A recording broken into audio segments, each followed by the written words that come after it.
Hello viewers, যারা class 9 এ পড়ছো তাদের আজকে আমি জীবন বিজ্ঞানের চ্যাপ্টার 1 জীবন ও তার বৈচিত্র্য থেকে তোমার সাজেশন প্রশ্নগুলো বলে দেবো। ঠিক আছে, তো চলো শুরু করছি। আর প্রশ্নগুলো প্রথম থেকে শেষ পর্যন্ত ভালো করে দেখে নিও। আর আমি যেগুলো বলবো ওগুলো ভালো করে দেখবে, এগুলো তোমাদের প্রথম পরীক্ষার জন্য কিন্তু খুবই গুরুত্বপূর্ণ রয়েছে। ওকে, তো চলো শুরু করছি। প্রথম প্রশ্ন, হট ডাইলি উড স্যুপ কথাটির প্রবক্তাকে? উত্তর দেখে নাও, বিজ্ঞানী হ্যালডেন। ঠিক আছে, তারপরে প্রশ্ন, একটি অপচিতি বিপাকের উদাহরণ দাও। উত্তর দেখে নাও, শ্বসন বা রেচন হচ্ছে অপচিতি বিপাক। কোয়াসার ভেট আর কি মডেলে কে নাম দেন? এটাও পরীক্ষাতে আসে, বিজ্ঞানী ওপারিন। তারপরে প্রশ্ন, জীবের দেহ গঠনকারী সংগঠনের নাম কি? উত্তর কোষ। তারপরে প্রশ্ন দেখে নাও, জীবনের ভিত্তি হলো প্রোটিন ও নিউক্লিক অ্যাসিড। ঠিক আছে, তারপরে প্রশ্ন, প্রথম কোষীয় জীব হলো কি? কোয়াসারভেট। আদি কোষের অপর নাম কি? প্রোটোসেল। তারপরে প্রশ্ন, জীববিদ্যার প্রধান তিনটি শাখা কি কি? উত্তর দেখে নাও, উদ্ভিদবিদ্যা, প্রাণীবিদ্যা, জীবাণুবিদ্যা। জীব পদার্থবিদ্যা কি? উত্তর দেখে নাও, জীববিদ্যার সঙ্গে পদার্থবিদ্যার সমন্বয়ে গঠিত বিজ্ঞানকেই জীব পদার্থবিদ্যা বলা হয়। তারপরের প্রশ্ন, জীব রসায়ন কি? ঠিক আছে, করবে। উত্তর দেখে নাও, জীববিদ্যা ও রসায়নের সমন্বয়ে গঠিত বিজ্ঞান হচ্ছে জীব রসায়ন। ঠিক আছে, তারপর দুটি উচ্চ ফলনশীল ধানের উদাহরণ দাও।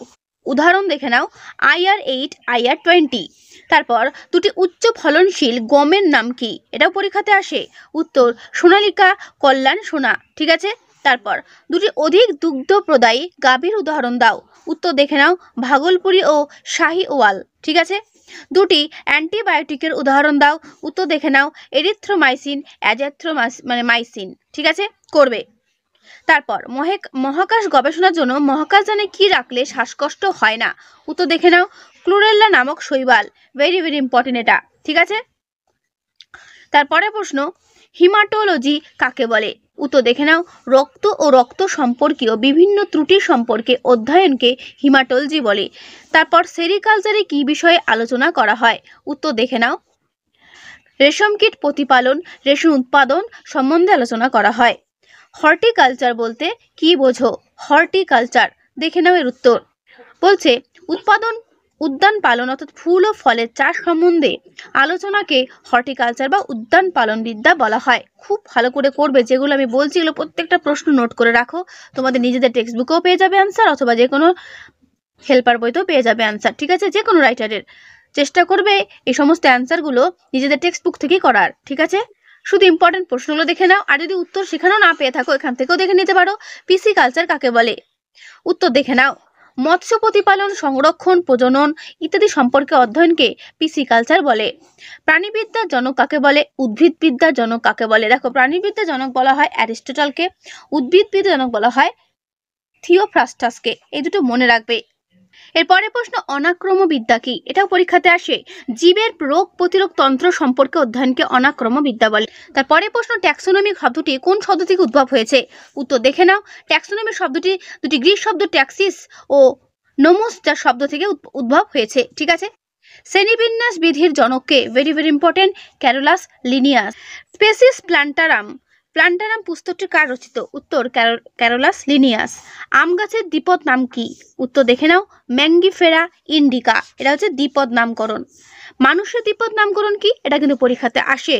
উত্তর দেখে নাও, হোমো স্যাপিয়েন্স। ঠিক আছে, তারপর জীবদের বিভিন্ন গোষ্ঠীতে অন্তর্ভুক্ত করাকে কি বলে? জীবদের বিভিন্ন গোষ্ঠীতে অন্তর্ভুক্ত করাকে কি বলে? উত্তর দেখে নাও, উত্তর বলে শ্রেণী বিন্যাস। ঠিক আছে, তারপরে প্রশ্ন, লিনিয়াসের হায়ারার্কিতে কটি ধাপ ছিল? এটাও পরীক্ষাতে ভীষণ দেয় যে লিনিয়াসের হায়ারার্কিতে কটি ধাপ ছিল। স্টার করে রাখতে পারো কোয়েশ্চেনটাতে। উত্তর দেখে নাও, উত্তর হলো 7টি ধাপ। ঠিক আছে, তারপরে প্রশ্ন, প্রথম ও শেষ ধাপ দুটোর নাম কি? উত্তর দেখে নাও, প্রথম ধাপ হচ্ছে রাজ্য, শেষ ধাপ হচ্ছে প্রজাতি। লিনিয়াস কত খ্রিস্টাব্দে এই হায়ারার্কির প্রবর্তন করেন? উত্তর 1758 খ্রিস্টাব্দে। জবা গাছের দ্বিপদ নামকরণ কি? জবা গাছের দ্বিপদ নাম হলো হিবিস্কাস রোজা সাইনেন্সিস। বাঘের বিজ্ঞানসম্মত নাম কি? বাঘের বিজ্ঞানসম্মত নাম প্যান্থেরা টাইগ্রিস। তারপরে প্রশ্ন, ধান গাছের বিজ্ঞানসম্মত নাম কি? উত্তর দেখে নাও, ওরাইজা স্যাটিভা। ঠিক আছে, এগুলো ভালো করে করবে, যেগুলো আমি তোমাদের দেখালাম বা বললাম। ঠিক আছে, গণ ও প্রজাতি এই দুটো পদের সমন্বয়ে কি গঠিত হয়? দ্বিপদ নামকরণ গঠিত হয়। শ্রেণীবিন্যাসের ক্ষুদ্রতম একক কি? উত্তর প্রজাতি। তারপরে প্রশ্ন, প্রথম ট্যাক্সোনমিস্ট হলেন সিসাল পিনো। ঠিক আছে, করবে। এরপরে প্রশ্ন, রাজ্য ফাঞ্জির অন্তর্গত দুটো উদ্ভিদের উদাহরণ দাও। উত্তর দেখে নাও, অ্যাগারিকাস ও মিউকর। আমি কিন্তু প্রত্যেকটা প্রশ্নের উত্তর তোমাদেরকে দেখিয়ে দিচ্ছি, যাদের বই নেই ঘাবড়ানোর কিচ্ছু নেই, এখান থেকে দেখে নেবে। তারপরের প্রশ্ন, মোনেরার কোষ প্রাচীরের বৈশিষ্ট্য কি? উত্তর দেখে নাও, এর কোষ প্রাচীরে পেপটাইডোগ্লাইকন বা গ্লাইক্যান থাকে। মাইকোপ্লাজমা কোন রাজ্যের অন্তর্গত? দেখো, মাইকোপ্লাজমা মোনেরা রাজ্যের অন্তর্গত। ফাঞ্জির প্রধান পুষ্টি কি রকমের? উত্তর দেখে নাও, মৃতজীবী পুষ্টি। ঠিক আছে, প্রত্যেকটার উত্তর তার ডান দিকে দেওয়া রয়েছে, আমি তোমাদের দেখিয়ে দেওয়ার চেষ্টা করছি। আর বইটা পড়ো না বলে একটু দাগানো আছে, তার জন্য কিছু মনে করো না, শুধুমাত্র ইম্পর্টেন্ট প্রশ্নগুলোই ভালো করে বুঝে নাও। ঠিক আছে, তারপরের প্রশ্ন, স্পাইরোগাইডা কোন রাজ্যের অন্তর্গত? এরকম রাজ্য তো তোমাদের প্রশ্ন দেবে, তাই খুব খুঁটিয়ে তোমাদের কিন্তু এগুলো পড়তে হবে।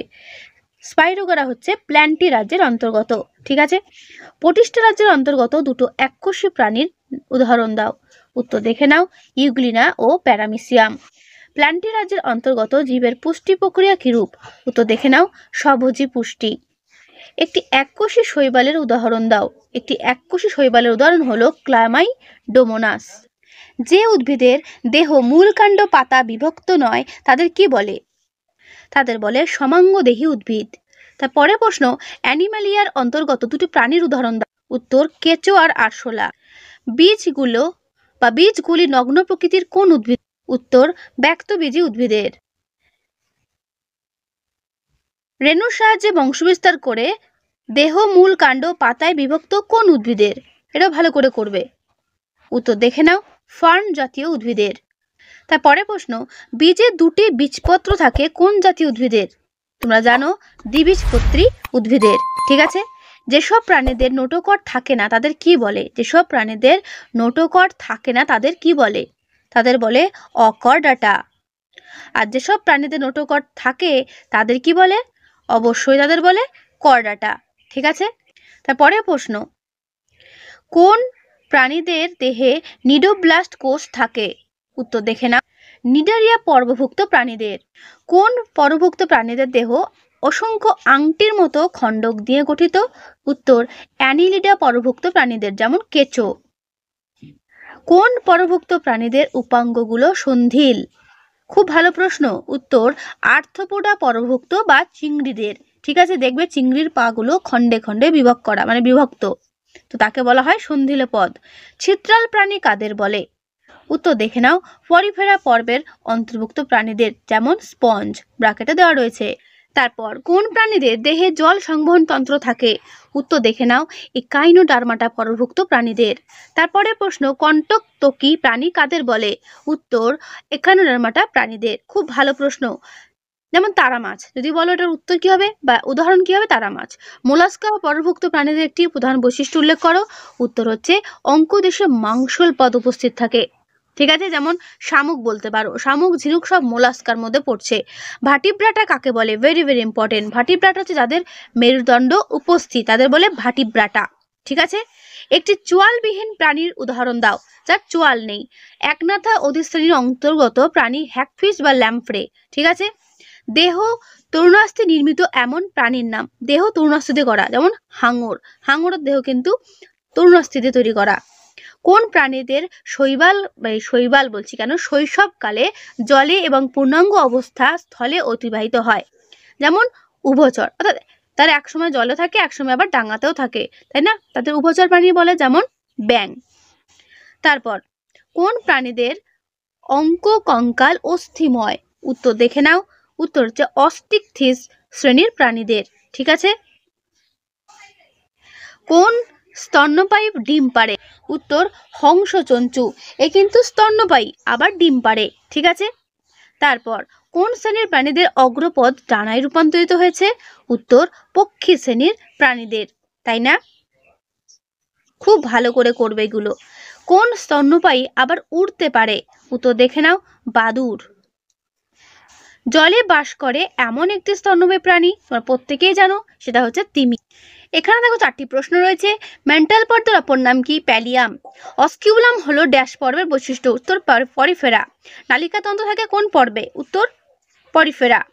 র্যাডুলা থাকে ড্যাশ পর্বের প্রাণীদের? মোলাস্কা পর্বের প্রাণীদের র্যাডুলা থাকে। ঠিক আছে, এটা মনে রাখবে। এই পাতায় দেওয়া প্রশ্নগুলো প্রত্যেকটাই একবার দেখে নেবে। ঠিক আছে, এগুলো তোমাদের শর্ট কোয়েশ্চেনের প্রশ্ন হলো, যেগুলো 1 নম্বরের জন্য পরীক্ষাতে আসতে চলেছে। এগুলো ভালো করে করবে। এবার দেখে নাও বড় প্রশ্ন অথবা 2 নম্বর থেকে শুরু করে বড় প্রশ্ন সব এবার পরপর দেখিয়ে দেবো। ঠিক আছে, আর আমি যেগুলো বলছি এগুলো মন দিয়ে করো, পরীক্ষাতে এর মধ্যেই কমন পাবে। আর তোমাদের হয়তো অনেকের মনে হতে পারে ম্যাম এত প্রশ্ন কেন দিচ্ছে। দেখো, তোমাদের এই চ্যাপ্টারটা জীব ও তার বৈচিত্র্য, অর্থাৎ জীবন ও তার বৈচিত্র্য চ্যাপ্টারটা অনেকটা বড়, অনেকটাই বড়। তোমাদের যে স্কুলের বই থাকবে সেই বইয়ে খুলে দেখবে যে পড়াটা কত বড়, আর প্রতি পাতায় পাতায় প্রশ্ন রয়েছে। আমি তার মধ্যেও তোমাদের যেগুলো সাজেশন প্রশ্ন হয় সেগুলো তুলে ধরার চেষ্টা করছি, যাতে করে তোমরা প্রত্যেকেই প্রশ্নগুলো কমন পাও। ঠিক আছে, আর তোমাদের প্রথম পরীক্ষাটা কিন্তু 40-এ হবে, সুতরাং বুঝতেই পারছো কত প্রশ্ন করতে হবে। 1 নম্বর তো অনেকগুলো করতে হবে। ঠিক আছে, আর প্রতি পাতায় পাতায় প্রশ্ন রয়েছে। এই চ্যাপ্টারটা এতটাই গুরুত্বপূর্ণ একটা চ্যাপ্টার, যেখানে প্রশ্ন প্রচুর পরিমাণে, সুতরাং বুঝতেই পারছো। আর হ্যাঁ, একটু ভরসা করে প্রশ্নগুলো করো, পরীক্ষার হলেই বুঝতে পারবে কতটা কমন পাচ্ছ। মহাকাশ গবেষণায় ক্লোরেল্লা নামক শৈবাল ব্যবহার করা হয় কেন? করবে। ট্যাক্সোনমির 2টি গুরুত্ব লেখো। লিনিয়াসের হায়ারার্কিয়াল শ্রেণীবিন্যাসের ধাপগুলো, এই যে ধাপগুলো দেখতে পাচ্ছ, এটা মুখস্থ করবে। ঠিক আছে, এই ধাপগুলো কি কি এবং সেগুলো ভালো করে লিখতে হবে। ঠিক আছে, তাই রাজ্য, পর্ব, শ্রেণী, বর্গ, গোত্র, গণ, প্রজাতি এটা পরপর মনে রাখার চেষ্টা করবে। ট্যাক্সোনমি শব্দটির ব্যুৎপত্তিগত অর্থ পরীক্ষাতে আসে, করবে। বিন্যাসবিধির জনক কাকে বলে? কোন পুস্তকে তিনি উদ্ভিদ প্রজাতির কথা উল্লেখ করেছে? চিকিৎসা বিজ্ঞানের জনক কাকে বলা হয়? দ্বিপদ নামকরণ কাকে বলা হয়? জীবের 5টি রাজ্য, সেই 5টি রাজ্য কি কি? মোনেরা, প্রোটিস্টা, ছত্রাক, প্ল্যান্টি এবং অ্যানিমালিয়া। এই 5টি রাজ্য বৈশিষ্ট্য ভালো করে করবে। আমি তোমাদের বলবো এর অ্যান্সারটা তোমাদের নিজেদের টেক্সট বুক থেকে করো, সেখানে খুব ভালো করে একটা ছকের মধ্যে করে দেওয়া আছে, সেখান থেকে করবে। ঠিক আছে, এখানে তো খুব সুন্দর করে শৈবাল, মশ বর্গ ও ফার্ন বর্গ মধ্যে পার্থক্য সুন্দর করে দেওয়া রয়েছে। এটা খুব ভালো করে করবে, এটা করলে তোমাদের অনেকগুলো পার্থক্য হয়ে যাবে। ঠিক আছে, তাই এটা ভালো করে করবে। আমি পুরোটা তোমাদের দেখিয়ে দিচ্ছি।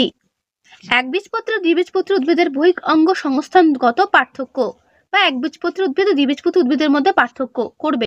টিনোফোরা পর্বের শনাক্তকরণ বৈশিষ্ট্যগুলো সংক্ষেপে লেখো। আর দুটি প্রাণীর সাধারণ ও বিজ্ঞানসম্মত নামও লেখো। টিনোফোরা, মোলাস্কা, যেগুলো তোমাদের রয়েছে পরপর ভাগগুলো, এগুলো প্রত্যেকটারই তোমাদের বৈশিষ্ট্য দেখতে হবে। ঠিক আছে, এই কাইনোডার্মাটা পর্বের 2টি করে বৈশিষ্ট্য, যেটা তোমাদের একটু আগে বললাম যে বিভিন্ন পর্ব যেগুলো তোমাদের বইয়ে রয়েছে প্রত্যেকটা পর্বের বৈশিষ্ট্যগুলো এবং উদাহরণ সহ ভালো করে পড়বে। জিমনোস্পার্ম ও অ্যাঞ্জিওস্পার্ম, গুপ্তবীজী ও ব্যক্তবীজী উদ্ভিদের বৈশিষ্ট্য করবে। ঠিক আছে, এই যে কর্ডাটা পর্বের অন্তর্গত উপপর্বগুলো, এই উপপর্বগুলোর বৈশিষ্ট্য, অকর্ডাটা পর্বের অন্তর্গত পর্বগুলোর কি কি এবং সেগুলোর বৈশিষ্ট্য, যেমন পরিফেরা, নিরারিয়া, টিনোফোরা, প্লাটিহেলমিনথেস, এগুলো প্রত্যেকটা বৈশিষ্ট্য তোমাদের নিজেদের টেক্সটবুকে ছক আকারে পেয়ে যাবে। সেখানে এত সুন্দর করে বলে দেওয়া আছে যে আমার মনে হয় সেখান থেকে পড়লেই হবে, শুধু এগুলো একটা করে বৈশিষ্ট্য এবং সঙ্গে উদাহরণ। ঠিক আছে, করে নেবে। তো তোমাদের এই অধ্যায় থেকে এইগুলো সাজেশন প্রশ্ন। এখান থেকে বড় প্রশ্ন বলতে বিভিন্ন কর্ডাটা আর এবং পর্ব। ঠিক আছে, বিভিন্ন পর্ব ও বিভিন্ন রাজ্য বিভিন্ন পর্বের বৈশিষ্ট্যটাই হচ্ছে এখানকার বড় প্রশ্ন। এই চ্যাপ্টারের সব থেকে বড় প্রশ্ন এগুলো। ওখান থেকে বৈশিষ্ট্য পড়তে হবে, ওখান থেকেই উদাহরণগুলো পড়তে হবে, সেখান থেকে ঘুরিয়ে ফিরিয়ে তোমাদের প্রশ্নটা আসবে। তাই তোমাদের প্রত্যেকে আমি বলবো সাতরা বই থেকে পাতা নম্বর 13-তে এই যেটা রয়েছে আমি তোমাদের একবার দেখিয়ে দিচ্ছি। এই চার্ট আকারে বিভিন্ন পর্বের নাম, তাদের বৈশিষ্ট্য এবং উদাহরণ দেখো খুব সুন্দর করে দেওয়া রয়েছে ছবি আকারে। এটা তোমরা পড়বে। ঠিক আছে, এটা তোমাদের পড়তেই হবে। একবার ভালো করে দেখে, এটা পুরনো বই আমি আমার স্টুডেন্টের পেয়েছি, সেটা থেকে তোমাদেরকে আমি দেখিয়ে দিচ্ছি যে এগুলো ভালো করে পড়লেই তোমরা এখান থেকে প্রচুর প্রশ্ন পেয়ে যাবে। মেনলি এটাই হচ্ছে এই চ্যাপ্টারের মূল জায়গা, যেখান থেকে তোমাদের পরীক্ষাতে প্রশ্ন আসতে চলেছে। তো চেষ্টা করবে এটা ভালো করে একবার পড়ে নেওয়ার। ঠিক আছে, তো এই অধ্যায় থেকে এই হলো প্রশ্ন। তো আজকের এই ভিডিওটা আমি এখানেই শেষ করছি। কেমন লাগলো অবশ্যই কমেন্টে জানিও, ভালো লাগলে লাইক করো, বন্ধুদের কাছে অবশ্যই শেয়ার করে দিও, যতবারও বন্ধুদের কাছে শেয়ার করে দিও। তো আজকে এখানেই দেখা হবে নেক্সট ভিডিওতে।